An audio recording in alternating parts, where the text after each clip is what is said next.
नमस्कार दोस्तों, आपका बहुत बहुत स्वागत है नॉलेज फॉर क्यूरियस पे। और आज हम पढ़ने जा रहे हैं an elementary school classroom in a slum. लिखा है इसको स्टीफन स्पैंडर ने। बात करेंगे हम एक ऐसे स्लम के क्लासरूम की, एक ऐसे आप कह सकते हो स्कूल की, जो स्कूल क्या, बहुत बड़ी बिल्डिंग नहीं है। एक स्कूल मतलब एक क्लासरूम है, झोपड़ी में है, तो वो सुविधाएं नहीं है जो आपके और मेरे स्कूल में थी। वो प्लेग्राउंड, वो लाइब्रेरी, वो पीने का साफ पानी, वो सर पे छत, एसी, कूलर, कुछ नहीं। बड़ा सा बोर्ड, कुछ नहीं। चमकती हुई दीवारें, कुछ नहीं। ऐसा कुछ भी नहीं होगा जो आपके और मेरे स्कूल में होता है। यहाँ क्या है जानते हैं हम इस पोयम को वर्ड टू वर्ड पढ़कर। दोस्तों, ये है आपकी किताब फ्लेमिंगो, और अब हम पढ़ेंगे इसको वर्ड टू वर्ड। कहा जाता है, far far from gusty waves these childrens faces like rootless weeds. Gusty waves से कहीं दूर। गस्टी मतलब जो जल्दी जल्दी जाने वाली लहरें हैं। जल्दी जल्दी जाने वाली लहरें यहाँ मेटाफॉर है। ये दिखाती हैं उन बच्चों को जो कहीं भागते हैं, जो जोश में है। तो जोश में जो बच्चे हैं ना, उनको कहा गया है गस्टी वेव्स। उनसे कहीं दूर, यानी इस चकाचौंध मस्ती, इन सबसे दूर कहीं इन बच्चों के चेहरे हैं जिनके बारे में मैं बता रहा हूँ। उन चेहरों पर like rootless weeds their hair torn around their parallel.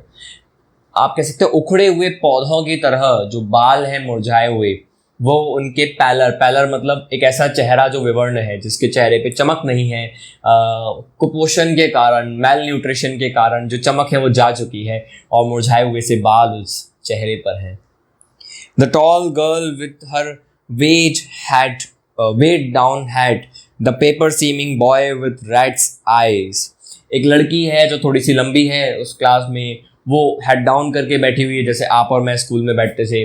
और एक लड़का है पेपर सीमिंग, बड़ा दुबला पतला सा लड़का है, कागज़ की तरह लगता है। उसकी आंखें रैट की तरह, यानी वो इतना पतला है कि उसकी आंखें बाहर आती हुई दिखाई देती है। आपके घर में भी आपने सुना होगा कि यार तुम कुछ खाते वाते नहीं हो, आंखें निकल आई है। आंखें निकल आई है का मतलब जब आप इतने पतले हो जाओ कि आपकी आंखें बाहर लगने लगेगी, बाहर आ गई हैं, असल में नहीं आती बाहर। The stunted unlucky air of twisted bones reciting a father's gnarled disease, his lesson from his desk। एक लड़का है, जो लड़का थोड़ा सा हड्डियों की बीमारी है, उसको ट्विस्टेड बोन्स आपने देखा होगा, हड्डियां मुड़ जाती है कई बार। तो वो बीमारी इस लड़के को है, जो ये इनहेरिटेड है, मतलब इसके पिता को भी होगी और इसको वो बीमारी विरासत में मिली। आपको मुझे प्रॉपर्टी मिल जाती है विरासत में, या हमको कई बार गाड़ी मिल जाती है, कार मिल जाती है पिताजी की, पैसा मिलता है, इसे बीमारी मिली है। तो इसे बीमारी मिली है विरासत में, और ये जो लड़का है अपनी डेस्क से एक लेसन सुना रहा है। तो आप इसके दो मतलब निकाल सकते हो, एक ये चैप्टर सुना रहा है बिल्कुल, और एक ये वो कहानी सुना रहा है, उस बीमारी की कहानी जो इसके पिता को थी और इसको भी है, यानी उसे प्रॉपर ट्रीट नहीं किया गया होगा, वो बीमारी इनहेरिट है। तो ये दोनों चीज़ें आप कह सकते हो सुना रहा है। फिर at the back of the dim class one unnoted sweet and young, his eyes lived in a dream of squirrel's game in tree room other than this। इन सबसे दूर उस डिम क्लास, डिम मतलब जहाँ ज़्यादा रोशनी ना हो, इस डिम क्लास में जहाँ ज़्यादा रोशनी नहीं है, एक लड़का है कहीं पीछे बैठा हुआ, वो खोया हुआ है। स्वीट सा, यंग सा, एक छोटू मोटू सा बच्चा, बड़ा प्यारा सा, पेड़ को देख रहा है, पेड़ में जो गिलहरियाँ हैं उनको देख रहा है, और उस गिलहरी के खेल में वो खोया हुआ है। उसकी आंखें उन सपनों में खोई हुई है, इन सब से दूर, इन सब दुखों से, उदासी से दूर। ये था आपका पहला स्टैंजा। बात करते हैं स्टैंजा 2 की। On sour cream walls, donations Shakespeare's had, cloudless at dawn, civilized dome riding all cities, belt, flowery, Carolis Valley। फिर दीवारों की बात करते हैं। जब आप अभी आपने जो बैठे हैं बच्चे उनकी बात की, अब दीवारों की तरफ आओ। दीवारों पे आप देखते हो कि जो दीवारें हैं वो खराब है। तो सार क्रीम वॉल्स मतलब दीवारें जनरली आप देखोगे तो सफ़ेद कलर की होती है, क्रीम कलर की होती है स्कूल्स में। कोई ऐसा नहीं है पिंक कलर कर दोगे स्कूल में, नीला हरा कलर कर दोगे, ठीक है, या ऑरेंज कर दोगे। स्कूलों में ऐसा नहीं होता, स्कूल में सफ़ेद क्रीम कलर की वॉल होती है।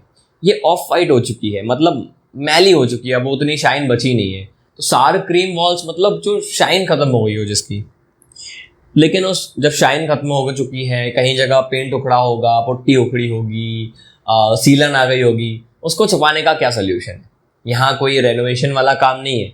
आपके मेरे स्कूल में तो हम हर साल या 2 साल में रेनोवेशन होता था, पेंट होता था हर साल। यहाँ नहीं है। यहाँ क्या है, डोनेशन में कुछ मिल गया उसको चिपका दो। जैसे शेक्सपियर का हेड, शेक्सपियर की पेंटिंग मिल गई, चिपका दो। और क्या चिपकाओगे?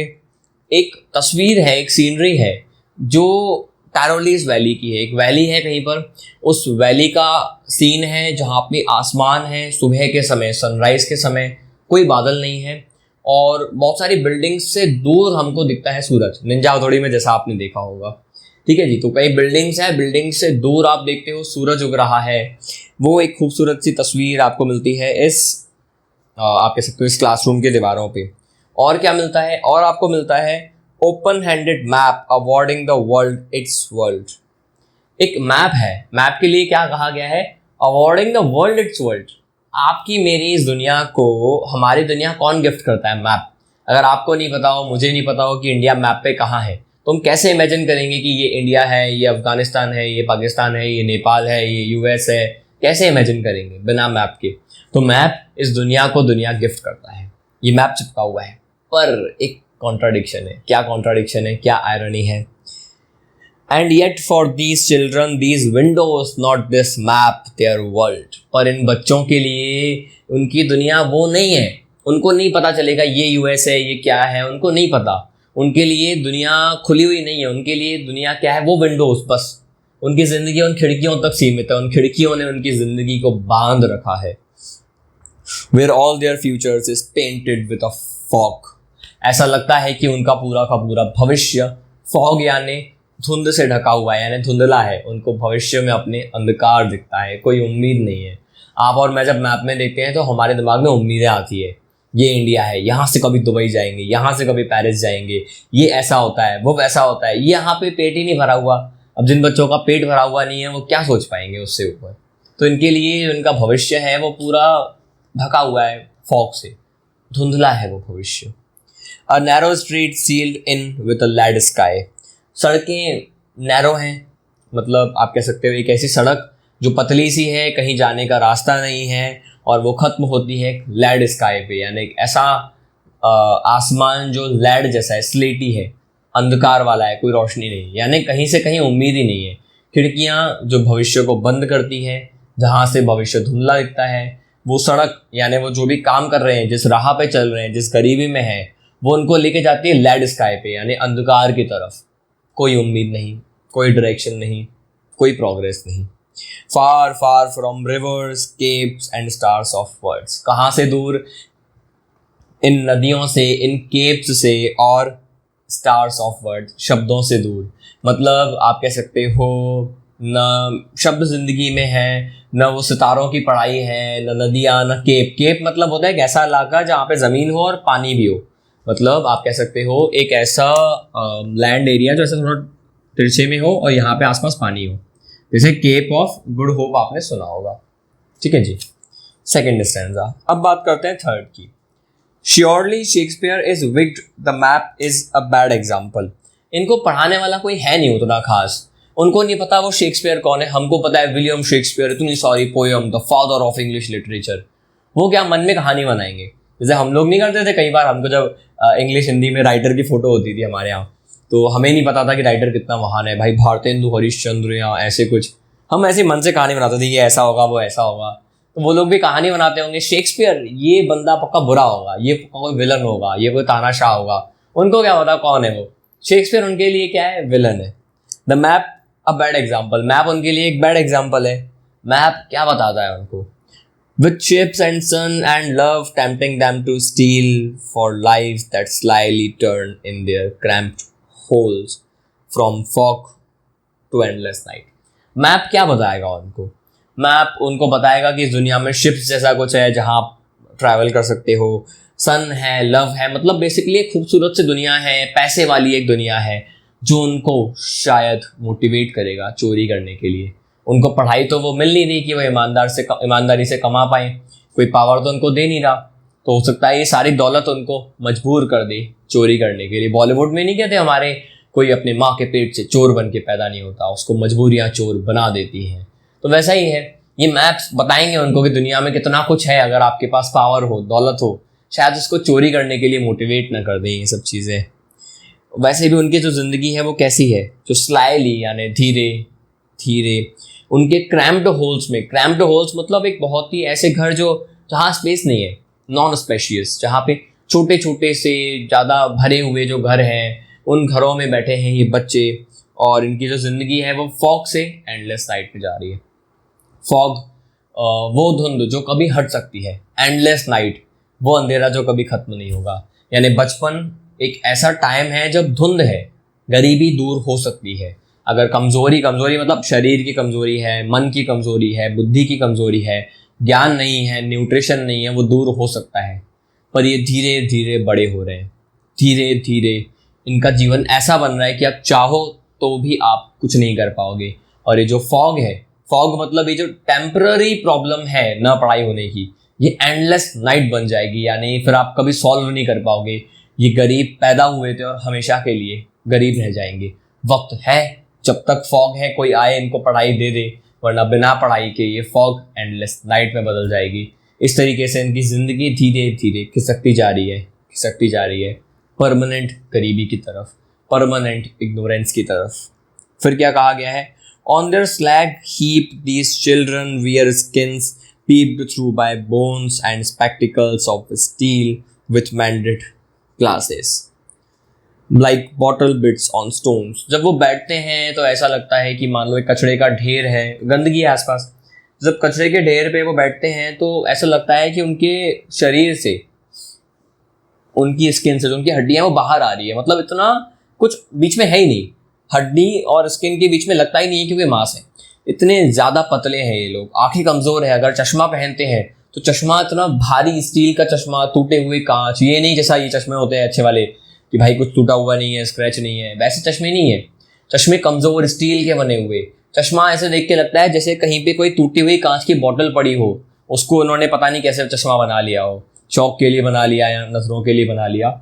ये इनकी हालत है। As of their time and space are foggy slum, so blot their maps with slums as big as two. I repeat the line. All of their time and space are foggy slum, so blot their maps with slums as big as two.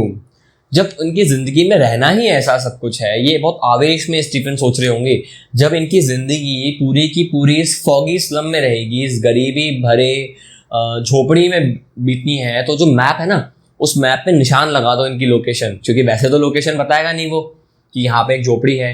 तो काला एक ऐसा कुछ लो, ये जैसे काला marker है और मान लो ये एक मैप है, तो जहाँ पे लोकेशन हो, ठीक है, जहाँ पे भी लोकेशन हो उसको ऐसे पूरा काला करके रख दो। और ये काला दिखाएगा कि ये इनकी ज़िंदगी भी इस तरीके से काली ही पड़ गई है, जिसमें अंधकार भरा हुआ है, कभी कुछ हो नहीं सकता। So blot their maps as big as doom. जितना बड़ा डूम होता है, विनाश, जिंदगी की तबाही, उतना ही बड़ा आप ऐसे काला काला निशान बना दो। क्योंकि इनकी जब जिंदगी में है ही ये, अगर कोई कुछ कर नहीं रहा, वो गरीबी में ही रहना है, तो उनको दिखा दो ना उनके मैप पे कि आप यहाँ हो और सबसे बर्बाद आप हो, आपके लिए कोई कुछ नहीं कर सकता, आप गरीबी में रहोगे। दिखा दो ना उनको, सच्चाई क्यों नहीं बताई जाती, ये स्टीफन सोचते हैं। आखिरी स्टैंजा, एक छोटी सी उम्मीद। क्या उम्मीद है यहाँ पे? देखो, अब तक मैंने आपको जानबूझ के इस तरीके से बताया कि एकदम निराशा हो, इसको बोलते हैं पैसिमिज्म, निराशा। अब आपको मैं उम्मीद की तरफ लेके जा रहा हूँ। क्या उम्मीद होती है?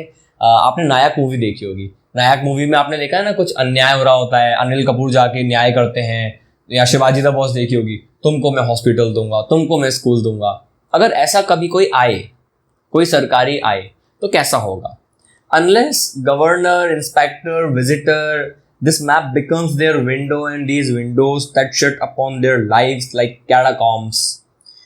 Unless, जब तक नहीं, यहाँ थोड़ा सा पोएट जो है उन्होंने खा दिया है बात को, मतलब खा लिया है, पूरा क्लियर लिखा नहीं है, मैं आपको बता देता हूँ। पर उनके कहने का ये मतलब है कि जब तक कोई गवर्नर, कोई इंस्पेक्टर, कोई विजिटर, मतलब कोई तो ऐसा हो जो थोड़ा सा पावरफुल हो, जब तक कोई नहीं आता ऐसा, जब तक उनका मैप उनकी विंडो नहीं बनता, यानी उनको इस दुनिया से कनेक्शन नहीं मिलता, कोई कनेक्ट नहीं कर पाता इस दुनिया तक, तब तक क्या होगा? तब तक उनकी जिंदगी कैटाकॉम्स की तरह रहेगी। कैटाकॉम्स बोला गया है, कैटाकॉम्स मतलब होता है छोटी छोटी गुफाएं। तो ये जो उनकी झोपड़ियाँ हैं, उनका जो क्लासरूम है, छोटी छोटी गुफा है, तो तब तक वो ज़िंदगी बंद रहेगी जब तक कोई नहीं आता, जब तक कोई आप में से, मुझ में से जो पढ़ा लिखा है, जो पावरफुल है, इन झोपड़ियों में नहीं जाता, तब तक ये झोपड़ी के जो बच्चे हैं ये ऐसे ही रहेंगे, गरीबी में पैदा हुए, बिना शिक्षा के बड़े हो जाएंगे, फॉग से एंडलेस नाइट में चले जाएंगे, कैटाकॉम्स में इनकी ज़िंदगी बंद रह जाएगी। ज़रूरत है कि आप और मैं अपनी ज़िंदगी से समय निकाल के उन कैटाकॉम्स में जाएं। उन कैटाकॉम्स मतलब उस अंधेरी कोठरियों में, कैटाकॉम बोलते हैं बेसिकली कोठरी को, उन अंधेरी कोठरियों में हम जाएं और बचा लें अपने अपने देश के भविष्य को। फिर क्या कहा गया है, एक उम्मीद, break open till they break the town and show the children to green fields and make their world run azure on gold sands and let their tongues run naked into books the white and green leaves open।